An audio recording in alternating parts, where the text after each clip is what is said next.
Well, we're still missing a few people. We're still missing a few people that come on screen and a few people that stand behind the screen for side commentary.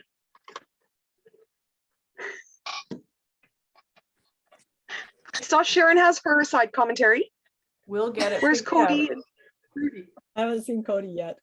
No, I haven't seen Cody either. Have not. I mean, I can pull in my side commentary, but he's upstairs.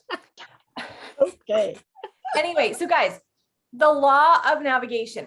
Can I just for a moment congratulate you all for showing up this morning? And if you have hit a terror barrier and you are still here, congratulations. That's so great.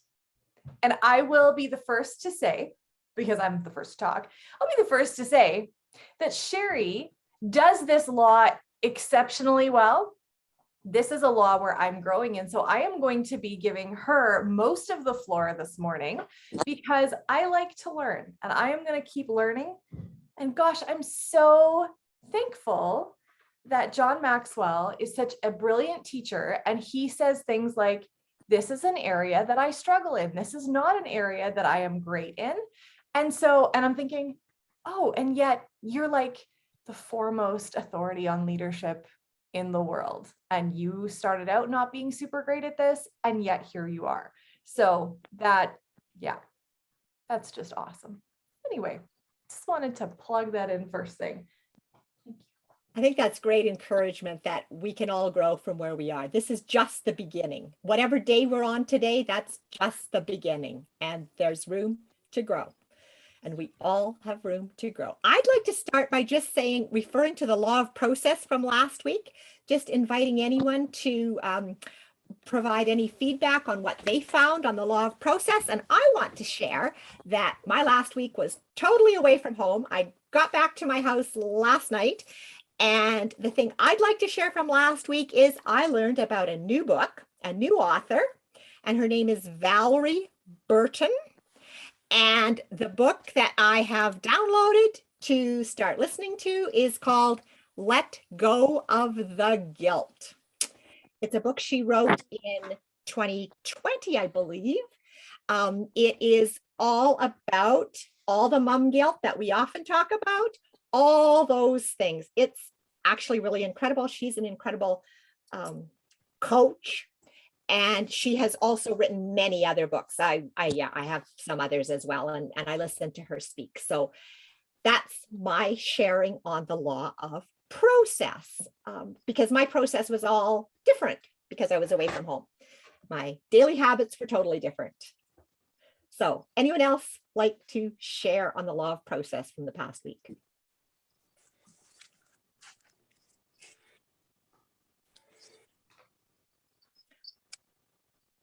I'm just going to go back a little bit and take a look. No hands. That means everybody had an absolutely amazing week. Everything went just like tickety-boo according to plan. Everybody has processed. I thought it was the week when school started and everything was chaos. What do I know? Not so much chaos. I mean, I think, yeah, I really did start to lean heavier into my planner again this last week. And I did appreciate the lovely reminder at the end of like the application piece from last week was, I recommend that you read one book a month. So I actually did make a learning plan and started to fill in those books.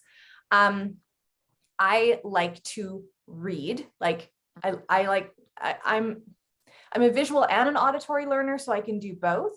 But I will actually give a plug to a book that I started listening to that is a very short one. Like I think I have 17 minutes and 8 seconds left on it, and I only started listening to it the other day. It's called The Shark and the Goldfish. And it is a brilliant little book. It's by John Gordon, Jon Gordon. Not one that you actually need to read. Like this one you could listen to and you wouldn't need to highlight or underline or whatever. But it talks about, are you a shark or are you a goldfish? And the whole thing is pretty much just a story about a shark and a goldfish. And it, guys, you will all resonate with this story. You will all resonate with it. So I don't know if you can find it on YouTube or somewhere like that where you can listen to it for free, but it's a good, I downloaded it quite a while ago. And yeah, so I've been listening to that. I'm finishing up Atomic Habits is my other book. And I've put quite a few pages underneath me this week. So I'm really proud of myself, because if we don't, like when you fail to plan, you plan to fail. We talked about that last week.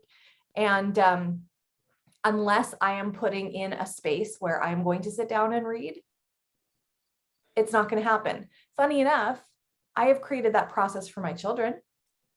I have told them they can't be on electronics until they have read for half an hour, and they have to have read their Bible for 15 minutes. And however, like, I've created the process for my children. I have failed in the process for mom, because mom just deals with everybody else's overflow, right? So protecting schedule, creating space and expectations, and I'm loving it. So yeah, Amy, you got your hand up. Well, it actually took starting the conversation before I realized that some of my week really was the law of process. I have to prepare a new way of getting the information for financial records, because we have a new system. And I had to do this a month ago. And it was like a trial and a learning, and what do I log into, and what all information is available. And I was like, okay, I'm going to let this sit and, like in my mind, let it stew. Well, I let it stew for a month. So when I went to start the process again, I'm like, oh, where do I go? I'm pretty sure I saw that paper. What about this other thing? How come this isn't adding up? So in that, I realized I only have one more month before it's going to be 8 months before I have to do this again. And I realized I needed a written, like where I went, what this information has, what I'm going to use this information for. Halfway through, I'm like, cross this out because I found a better source. And I actually then wrote down the process. So hopefully next month is easier.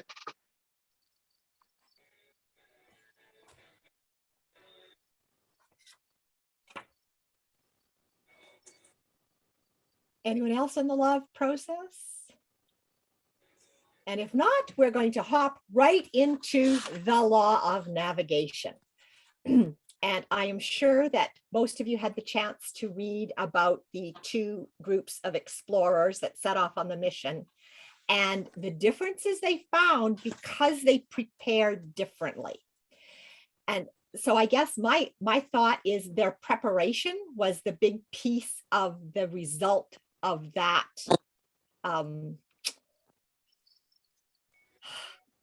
expedition for not just the leader, but for every single participant, and which leader they chose to go with. So in the questions in the book, it talks about what are some of the things that one planned for that the other overlooked. So who would like to just kind of make a comment on one or two of those things and what they noticed and what it brought to their mind in terms of the law of navigation?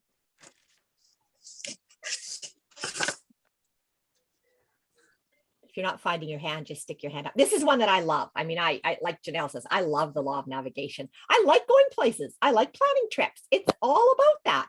It's like, if you don't plan where you're going, how do you know when you get there? I could get in my truck and take off. And if I didn't have a destination in mind, yeah, well, it probably would be a nice drive, but I might not have the same level of accomplishment or feeling good about it. And I so appreciate that, because you are somebody who's really strong in that, right? And he does say later on in the chapter, like, if you aren't strong, you need to find yourself somebody who is and partner with them and move forward, right? Like I learn by doing. And I was talking to somebody this last week. I guess this is navigation. I'm not answering the question you asked, but I'm letting everybody think. I was talking to somebody yesterday, who has a similar personality to me. And she's like, I just don't meal plan. And I just couldn't do a whole monthly grocery shop. And I just can't do that. I just like, whatever. I'm like, oh, I said, does it feel like it's killing your soul? And she's like, yes, it does feel like it's killing my soul. I said, I so relate, but let me tell you that that's actually false. When you choose to start meal planning and you choose to start putting something in place, you have freedom. And she's like, what? And I said, yes. When you plan, I said, I bet you don't love like a tight schedule either, but here's the deal. And you guys probably remember this story where I was like really scheduling my day and I like scheduled in, I'm going to apply self tanner from this time to this time. And it's so goofy that I actually put that in my planner, but I was like, it got done, right? Because it had a space. And so I said to her, I was like, if you choose to plan and you like chart your course, you navigate your day, you have freedom because you get to schedule it in. So it totally comes with process and navigation. But I said to her, I'm like, you will feel so much more freedom if you have a plan and you know where you're going and everyone knows where you're going, like where, it's going, where they're going with you, right? And if you're a little late to the party, they can start the plan without you. And it's phenomenal. So yes, does not come natural, but just because something doesn't come natural does not mean that it's wrong. And I do suspect that there's people on this screen who are excellent in the law of navigation in certain areas of their life, like the meal plan. And that would be an area where I wouldn't have considered myself particularly excellent. But interestingly enough, the principles apply all the way across. And I don't know if Brenna's actually there and can talk, but I spent the week at her house and meal plan was a focus for us. We decided what we were going to do. We were going to focus on fiber for the week. We decided how we were going to do it. We did the plan. We went to the grocery shop. We got the stuff. We had the daily plan. This is not what I normally do. It's not where I normally. But interestingly enough, we knew what meal was coming up. We knew what the prep was going to look like. We knew what was ready. And there was just no distraction with, oh my God, what are we going to eat today? Oh my goodness, what are we going to do now? What's thought out? What do we need to prep? It was just all done. The time that we invested at the front end was more than saved during the week's process and allowed us to attend 2 virtual events and make all the notes and do all the things. So it was very interesting. And you got the fiber in, because if you had said when you got there, I really should be eating more fiber. I'm going to try that. And you had no plan. You might have been successful at one meal, but yes, I think meal planning is a really funny angle on the whole navigation. But interestingly enough, the results show for both of us. There you go. The numbers tell. They don't lie. That's awesome. So the numbers actually show so much that I decided that I had to knuckle down, and I'm actually multitasking, which is why my video is not on, because I'm doing my meal prep right now as I listen to you guys. I want to hear more about this when we're done. Could we talk about the fiber and the plan when this is over, please? Because I think inquiring minds really do want to know. So, Mom has a 27-page Word document. She does, because she's a navigator. Like, seriously, could we not? Like, anybody else is like, who's surprised? Anybody? No? Okay. Yeah. Sherry Grant. Okay. You know what? We call you Dr. Sherry. I feel like we need to change that to Captain. Like.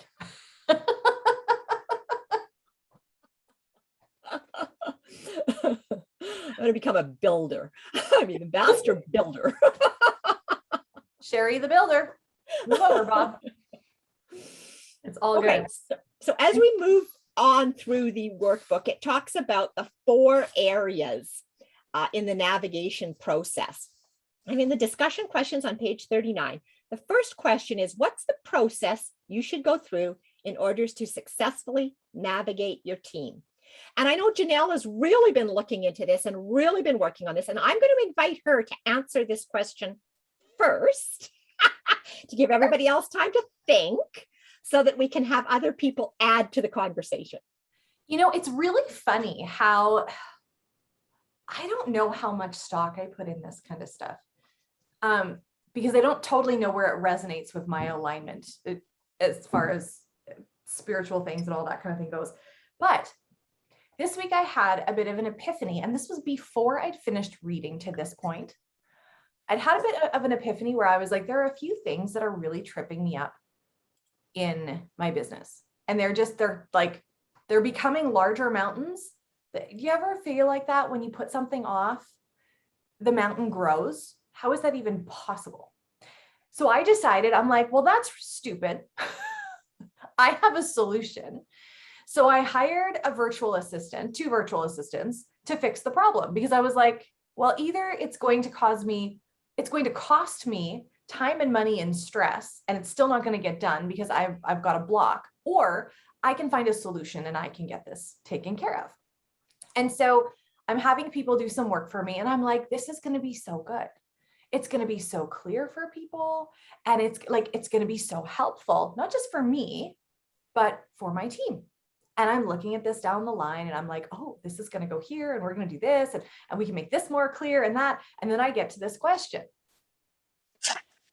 So what's the answer? And so I said the process.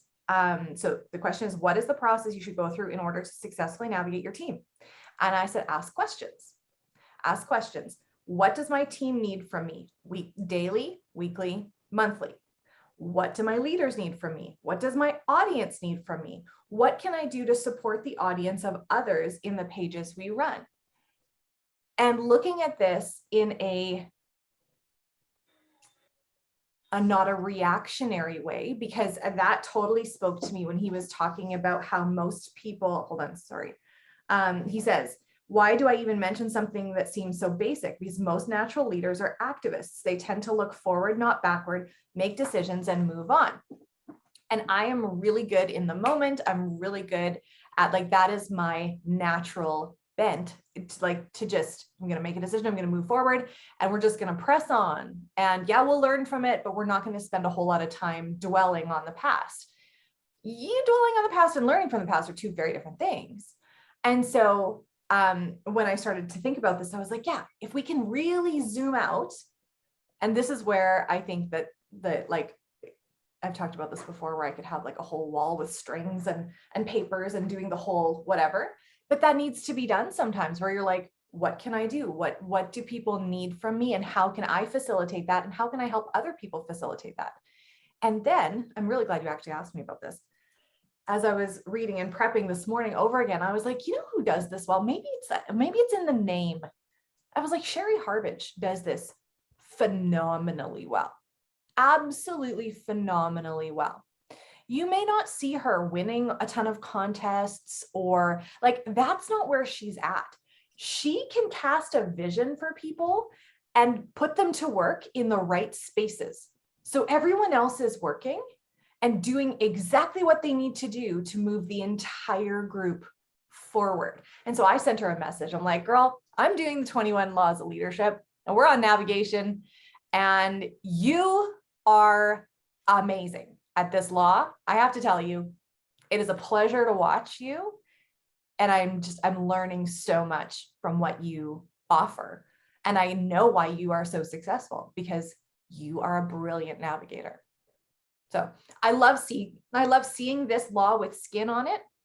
When you see people who are successful and you're like, oh my gosh, the reason they're successful, one of the reasons is this piece right here, right?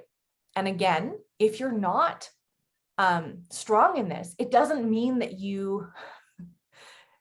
we go from emotional up here to down here, oh, I'm never going to get anywhere because I'm not good at navigation. And then you probably are decent at navigation. You just need to tweak it a little bit. So that's my story. Okay. Who else on navigation and processes? I think if nobody's putting hands up, I'm going to start picking people. Scary. I do believe that just hit everybody's terror barrier. Okay, I would like to know, if you found this to be one of those terrifying things, if you're comfortable, put your hand up. Who found this to be a terrifying thing? Yeah. You're not alone. And when I say a terror barrier, I don't mean like you're quaking in your boots, but you're like, this is growth, it's gonna hurt, right? It's okay. Sharon shared a little bit of that in our chat this morning. I'm going to read what she said. Yeah, Sharon's hand is up. Go ahead. Yes, Sharon. Yeah, no, I can say something here. For me, it's weird because as I was listening to it, I've listened to the chapter a couple of times. And it's interesting because I'm so bad at this in my business, so bad, you can't even call it a terror barrier because it's like, look at me fail, totally fail. I'm so like, I'm not even there. I haven't even tried, never, not once, no plan. Right, which is really weird. And I was kind of saying to Ben, because I'm the person who I get lost all the time, actually, like all the time when I'm driving, if I'm not paying attention, which is most of the time, because I'm happy to be the passenger. So it's like we can go somewhere 15 times and I can't get there by myself on my own because I've never paid attention. I'm just happy to be the passenger. But it's strange because I was kind of talking to Ben right before this, being like, no, I'm so bad at this. He's like, no, you're not. No, you're not. He's like, actually, that's a strength of yours. You're the one who every little thing you will plan out on a trip. And you can plop you in the middle of Rome, like literally, and you will not get lost because you have checked out the maps and you're paying attention on the way. And you remember that pair of boots in the window that you liked, and you will go and navigate the city, this crazy city around that.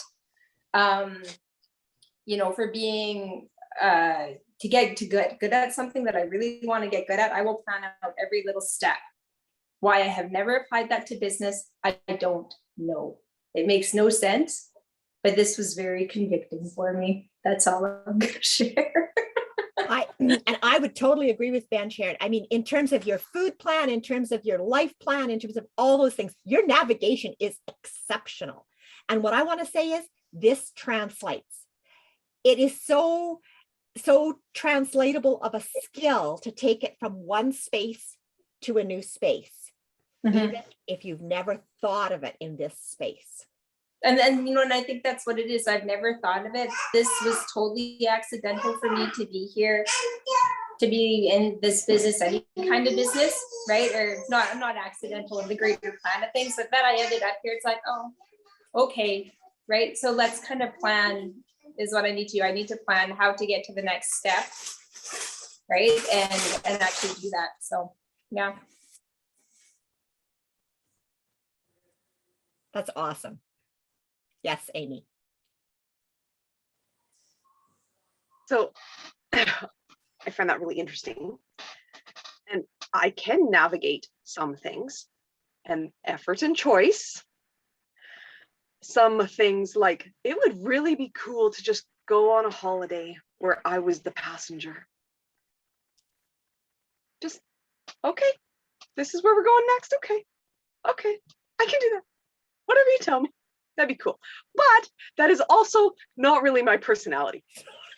So I'm not really sure how that holiday is ever going to happen.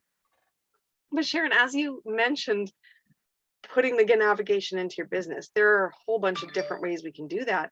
And I realized that part of that for me is that the goalpost over there, like he talks about the caches where they put the food and how they planned what they put where. I'm putting mine too far apart with not enough feeling and reward in them.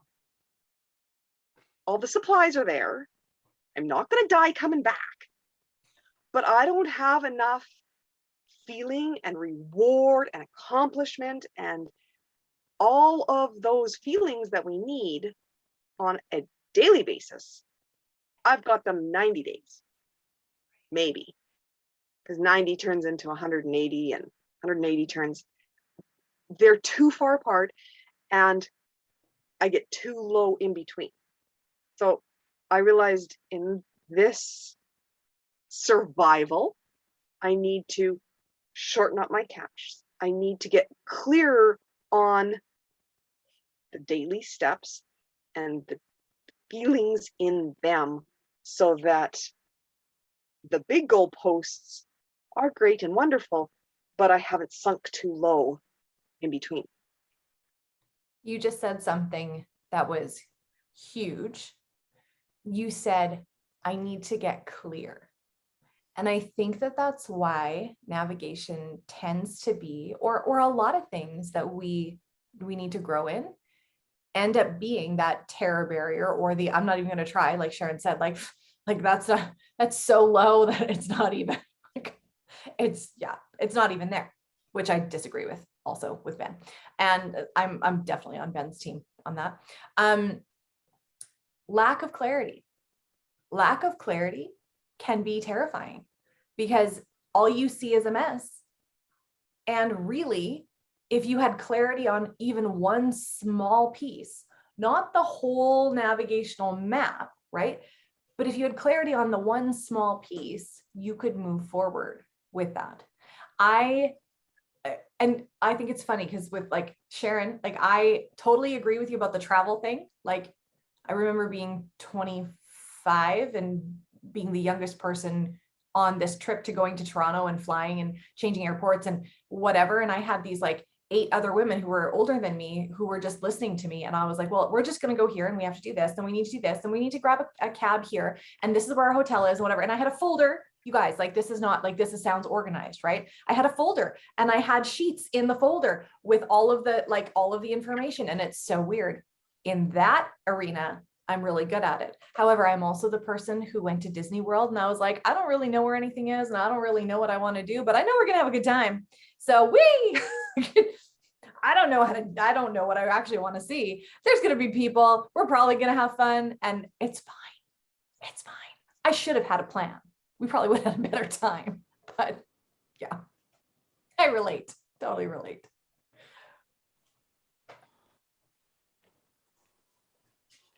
So he goes on to talk about the 4 steps in the navigation process that are necessary. He talks about, reflecting on our past experiences, examining the conditions, listening to other people, getting information, and considering fact and faith.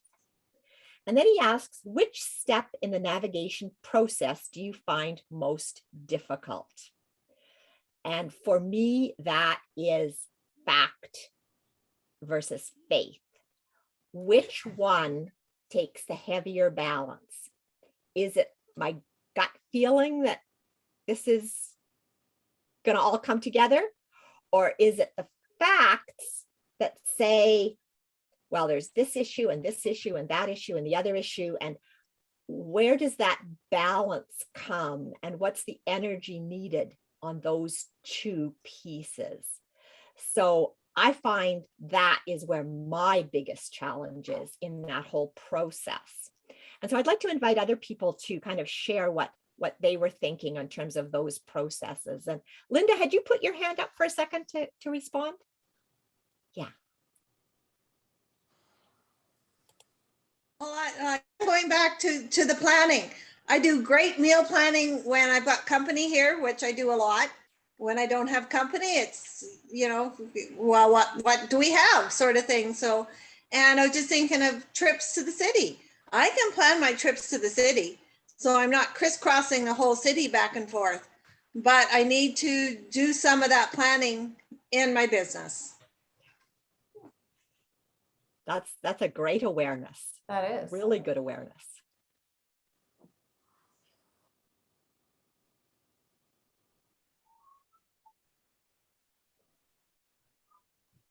So in terms of which step in that navigation process, where do people find more difficulties?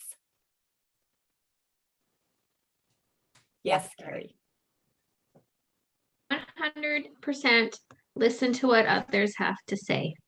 I'm not sure what that says about me. Control freak, probably.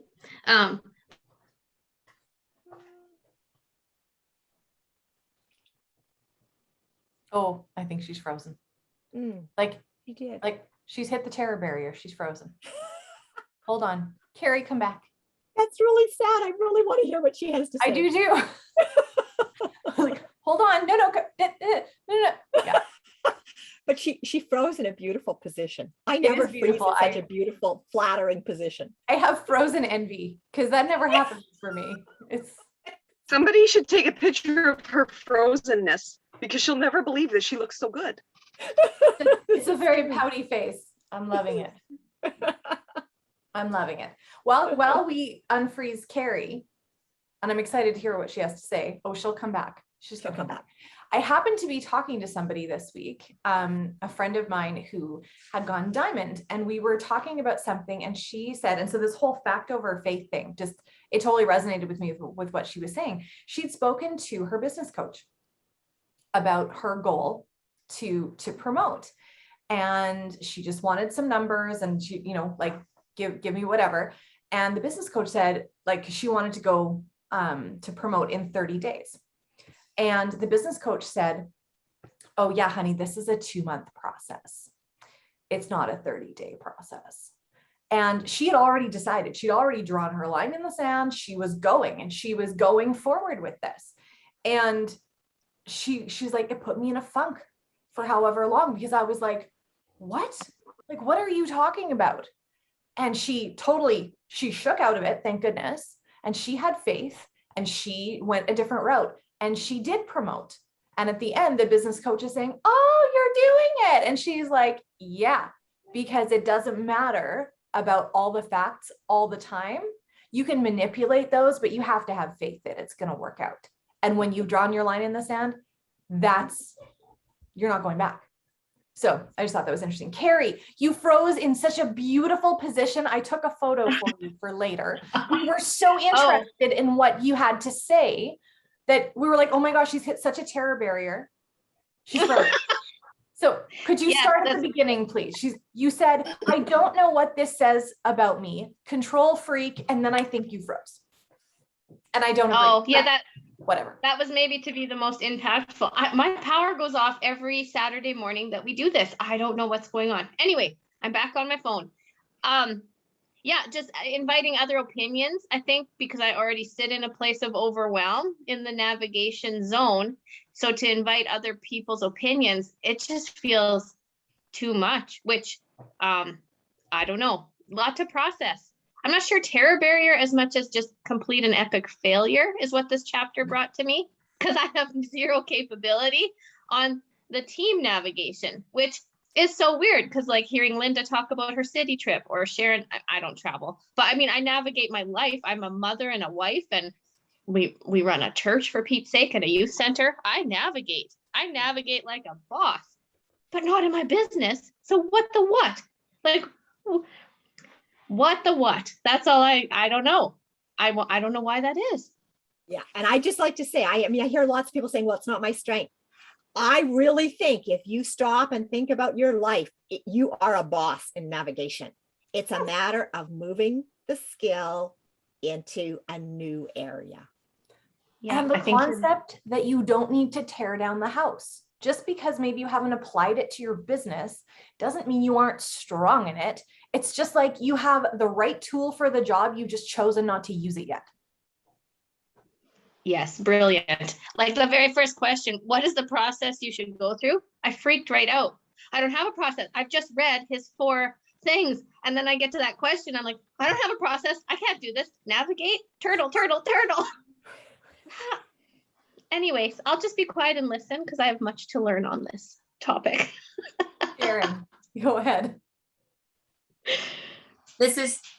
Carrie, we need to meet later, because Carrie and I are on the same team, and we need to talk and maybe come up with a plan. I'm just saying, because neither of us are bad at this in real life, but to have never applied it to business in any way is a little disturbing. Can I just interject for just a moment? Because I kind of wonder if this doesn't get like tied into a fear of success, of actually like succeeding well in a place by using a strength that you have that could actually just blow everything out of the water. And so I would just, would just suggest that perhaps we spend some time like sitting in that, am I sabotaging my success by purposefully not using the strengths that I possess to further my business and make me successful? Just throwing that out there. That may not be the first time you've said those words to me. I will, yeah. At least we got a good thread going on. At least we're consistent. Thank you, ladies, for sharing and being so vulnerable. We really do, really do appreciate that. And guys, this is how we learn, right? Like, how much have you learned simply by Sharon sharing, and Carrie sharing, and Amy sharing, and Linda sharing? Like, it's just so many pieces, and that's why I love doing these studies so much. And I think we talk about the law each day. When we talk about a law, we talk about it as if it's the only law that we're sort of focused on, but it's all the things. And when Janelle gave the example of the person who was deciding to go diamond, draw the line in the sand, all those things, what the numbers person hadn't appreciated was the law of timing. And we are going to get to the law of timing. But the law of timing is such a powerful law in terms of the right time to do something. And it kicks into that gut instinct and that faith that says, it's there, it's coming, it's there. It's like your gut instinct as a mom when a kid is ready to do something. It's there. They're just, the numbers may not say it, the age may not say it, the size may not say it. None of those statistics that you can actually put the numbers or the paper on. But it's the right thing. And yes, that's navigation, but it's the law of timing. And that gal that went diamond, she knew her law of timing. Yep. And I would counter that law of timing had something to do with navigation and process, because the processes had been put in place. The navigation had been done. It just simply needed okay, we're ready now. Yeah. Right? It's all the pieces. It's like John says, you need 21 laws. There's 21 laws. And you may not be good at them all. You may be different places in each one of them, and different places in each one of them in your life. So one law may be good in this part of your life. A different law is good in this part of your life. But you're learning them all. And as we bring them together and apply them to each area of our life, we get better in every area of our life. Absolutely. And I feel like I could sit in this law for a little while, but I'm really glad that we're doing this the way that we are, because you can sit in it and you can grow. And you know what? If you only grew in one law, would you be further ahead? Absolutely, you would. But I love bringing awareness to where we are, and also who you can surround yourself with to help with the things that you don't necessarily, right? That aren't necessarily your strength. The one that I find hard, and I shared this a little bit before, is the drawing on past experiences. And it says success teaches you what you're capable of doing and give you confidence. However, your failures often teach greater lessons. They reveal wrong assumptions, character flaws, errors in judgment, and poor working methods. Why on earth would I want to spend time thinking about that? Anybody? Why would I want to sit down and think about all the ways that I have gone wrong? That does not seem warm and fuzzy for my brain. I'm going to get a pedicure. Thank you for coming to my TED Talk. The end.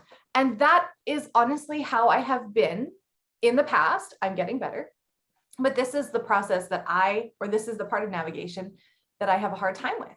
And so as I'm thinking, I'm reassessing different times in my life, in my business or whatever, where I'm like, okay, had I had a clearer form of navigation in that period for those people, would this have gone differently? I'm like, even one small process that I could have helped somebody navigate through, would that have happened different? Like, would the end result have been different? Likely, yes. Can we say it definitively? No, but likely, yes. this person's struggling with this. Huh, if there was clearer navigation for them, could they continue, right?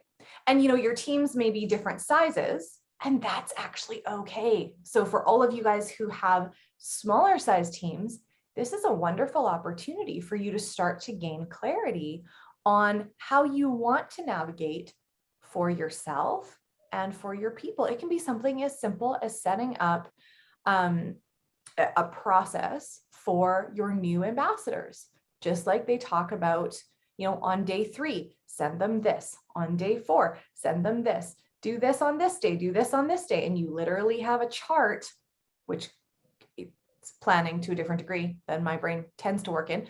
But then again, you can help somebody else navigate when they're bringing on somebody and say, hey, here's the clear path. This is where we're going. Systems. The word system, I will say, scares me, but systems is all about navigation.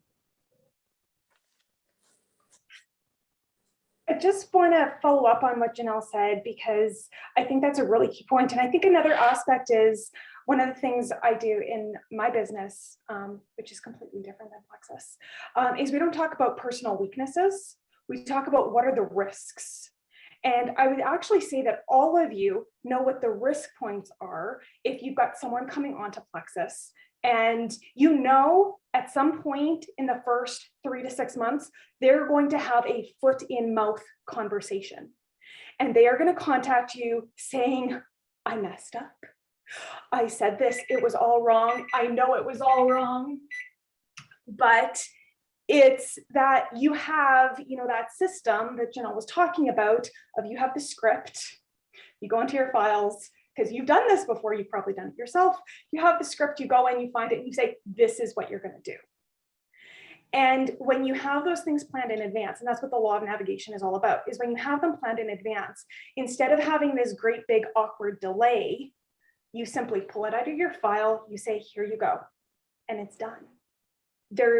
The panic level comes down, you have a direction, and you know what the next step is.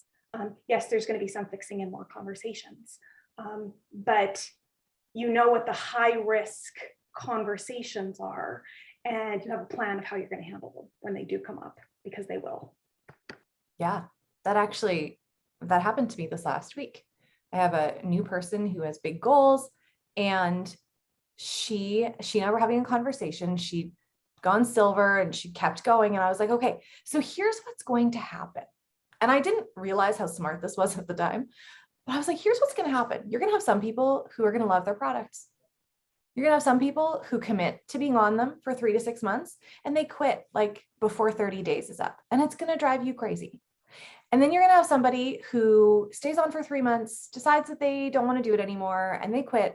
And then a year later, they decide that they just didn't commit enough, and they're going to come back. There are going to be people that are still with you 7 years later. There are going to be people that stop and start and stop and start. And it's okay. It actually has very little to do with you and everything to do with them and their commitment level to themselves. And what happened to her? One of her very first people that she signed, like I want to say the very first person, quit. This must have gluten in it. This is making me sick, whatever. She's showing her all the detox things. Like she did the best job with this person, but it was one of those people who just was not ready for the level of commitment that it was going to require. And she quit. And I was like, man, I'm glad I had that conversation with you, because you were already expecting it. You were expecting it to happen. And she dealt with it so well. She probably would have dealt with it just as well had I not said it. But I'm like, and the time I was like, I'm really glad we had that conversation, because she was already expecting it to happen, right? It's the same thing that we do with people when they start posting. You say, I'm so excited for you to post. I'm going to tell you what's going to happen. Likely nobody's going to comment. Likely there'll be people that just sit there and watch. And then you'll get a message 2 years later and they'll say, I've been watching you for 2 years. And you're like, that's creepy, but okay, tell me more. And it is what it is, right? But when we tell people and they're so excited about their first post and you're like, that it's so great. Can I tell you what happened on my first post? Womp womp. If there was audio, that's what would have happened. And I did it so bad and I did it so wrong. But it's okay.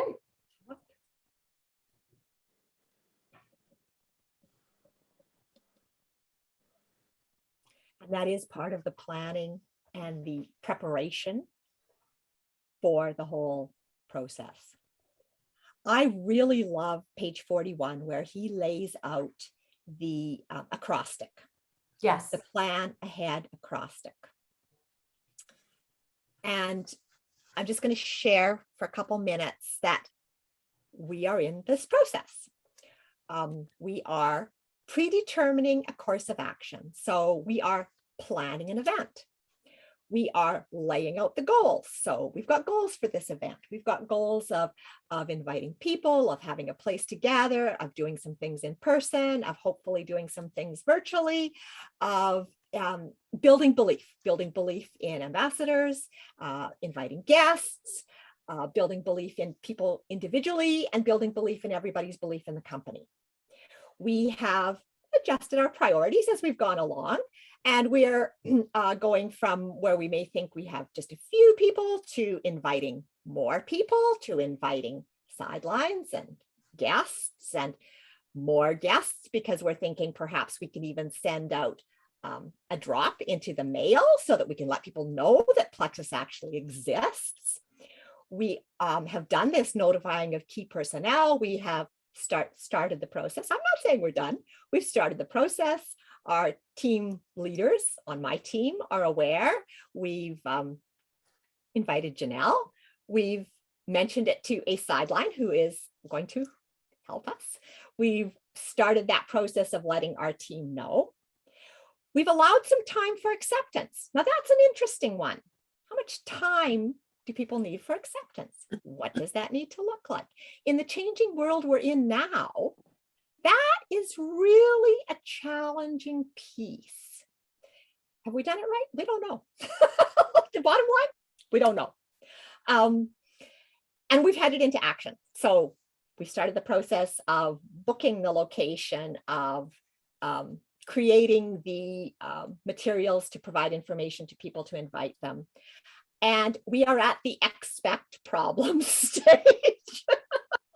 Now, I'm not saying this is a linear process because you go back and forth on this process, but we're in the, some people may be able to come, some people may plan to come and can't, some people that couldn't will be able to, some people that we want to come will have, you know, all the things, right? Which is what Brandon was talking about, that whole risk thing. What are the risks? What might that look like?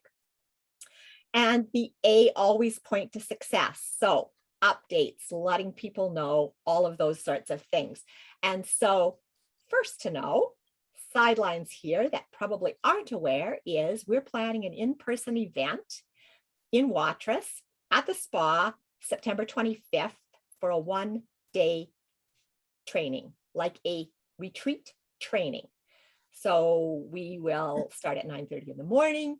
We will have training in the morning and the afternoon. The event will include people's lunch, and we will do a sip and see in person, a real sip and share in the evening.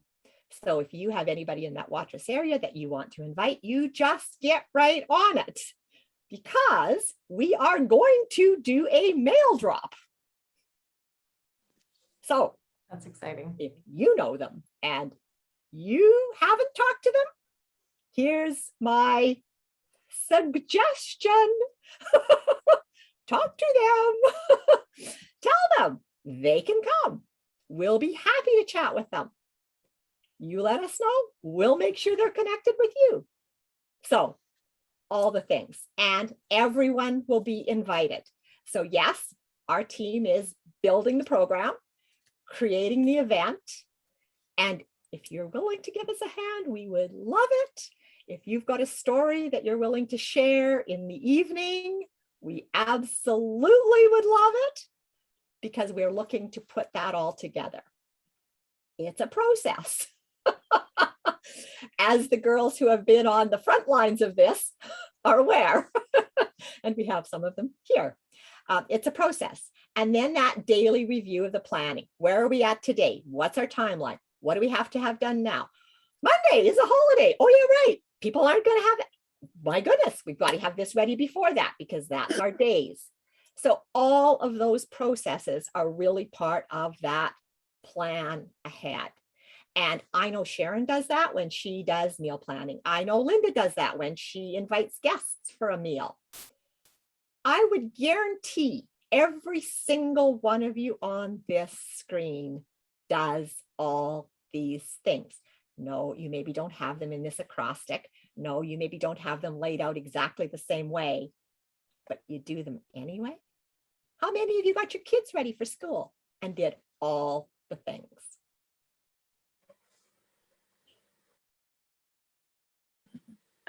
First day of lunch in the entry, not on the bus. Yep. Expect problems.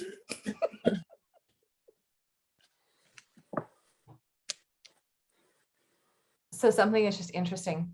Something just popped up on my phone. So of course I just looked at it quickly. When I shared about Sherry Harbage, just being that, like, she's so good at it. She sent me a message and she's like, thank you so much. She said, I am so insecure in that area. And I was like, we need to get better at calling out the strengths that we see in other people. Because not that my voice is necessarily going to make that much of a difference, but man, if you had a place where you thought that you really struggled in and you were working really hard to get better at it and somebody noticed, yeah.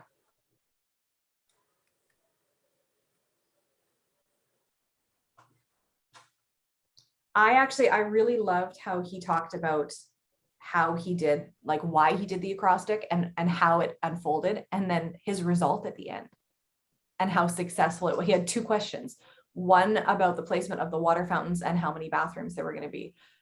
When you consider how many opinions there would have been in that room, strong opinions, because with church, everybody has a strong opinion about other things than water fountains and bathrooms, right? But he did so well with that. Like, yep. And it's really challenging for me and encouraging for me, because I am much more of the, we're just going to do it and it's going to fall into place. And like the faith piece for me is really there. But I know that this intention for him was probably a stretch, right? Because he's more on the faith side. It was a stretch for him. And look at how well it paid off. If you don't know the story, he had, like, his church grew massively when he walked into that next step. So not only were the people on board and did his leadership influence grow, but their goal of bringing more people in, again, blown out of the water.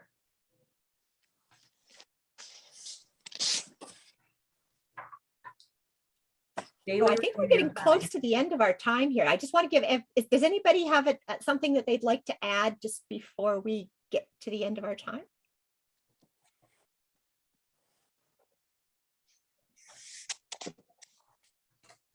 This is a quiet group today. I think it's because it struck a bit of a nerve and everyone's just sitting in that space of like, okay, maybe I can do this. Maybe I can do this. Okay. Right? Absolutely can do it. Small incremental growth over time is huge. Might not be huge tomorrow, but small incremental growth. Compounding effect. And you're all amazing and likely do way better at things than you think that you do. So just remember that. I actually had a friend of mine message me last night and she's like, you're so amazing. You do so much for your kids and just want to let you know that I see you. And I was like, thank you. Like I had a hard time saying thanks.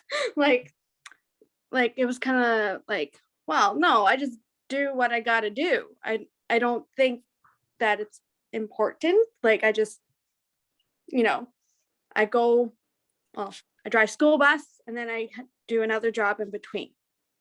And she's like, I don't know how you do it. I said, I don't know how I do it either. I just do.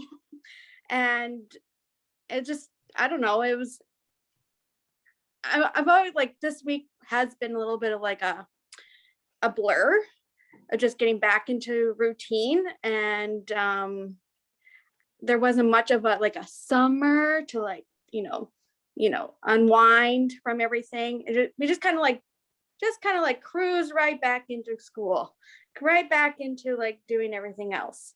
And it wasn't like right back into it. Woohoo! It was like no realization, I guess you could say. We just dove right in, didn't see anything like a process or anything of the sort. But going back to the meal prepping thing, I've always done meal prepping too, but I like to plan it, do it, and then for some reason I don't follow through. Like I got all this food prepped in my fridge, but for some reason I won't take it out or eat it all.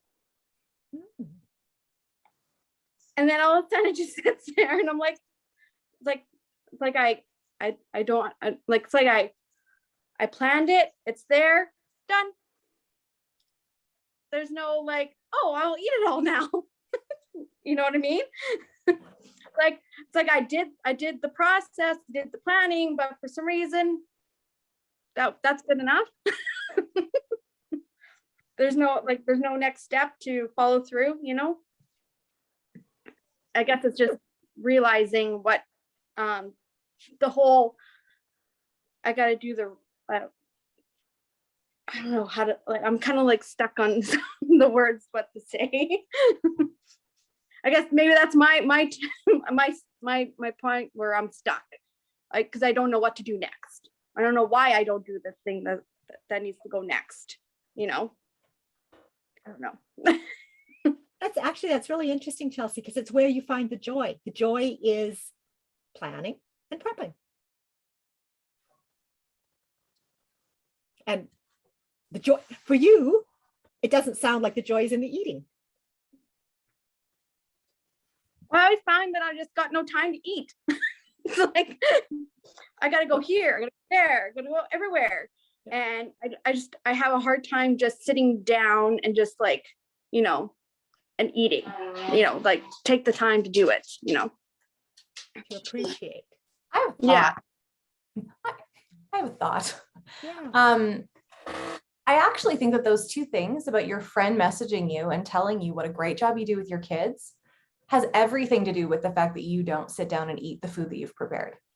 Because you had a really hard time accepting the fact that you did a really great job with your kids, when in actuality, you're very intentional with your children and you love them hard and you do your absolute best for them. You will turn yourself inside out and backwards for your children to do all those things. So yes, you do a great job with your kids and you can accept that. And it's actually the same with your meal prepping and planning. You are actually allowed to sit in a space and say, I did a good job, and now I get to reap the rewards of my success. Eating the meal is celebrating your success at planning and prepping and execution.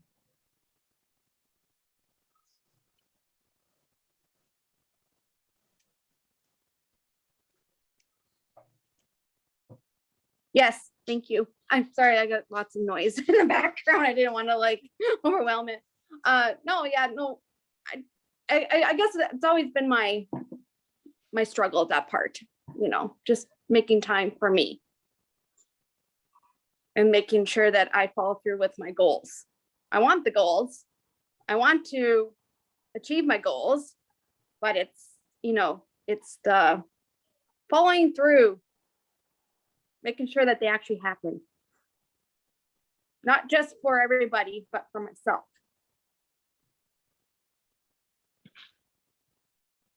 Interesting. It's a really good awareness, Chelsea, of that, and Janelle's comment that there's connections, I think is a very, very good awareness. Yeah, for sure. Awesome. We are at 10:03. What an awesome day. Thank you guys so much for investing in yourselves, in this time, in this group, in the people sitting beside you. We thank you. We thank you. We thank you. Thank you, Sherry, for navigating for us, because, you know, that was great. I want to learn about fiber. So if you could just, you know, let me know, that would be great. Maybe that's a great value add that you could add to grow. That would be interesting for me. Anyway, we'll chat. Thank you guys so much. Next week is the law of addition. The law of addition. Aren't you excited? I'm excited. I'm excited. All right, guys, thank you so much. Have a great week, and we will talk soon.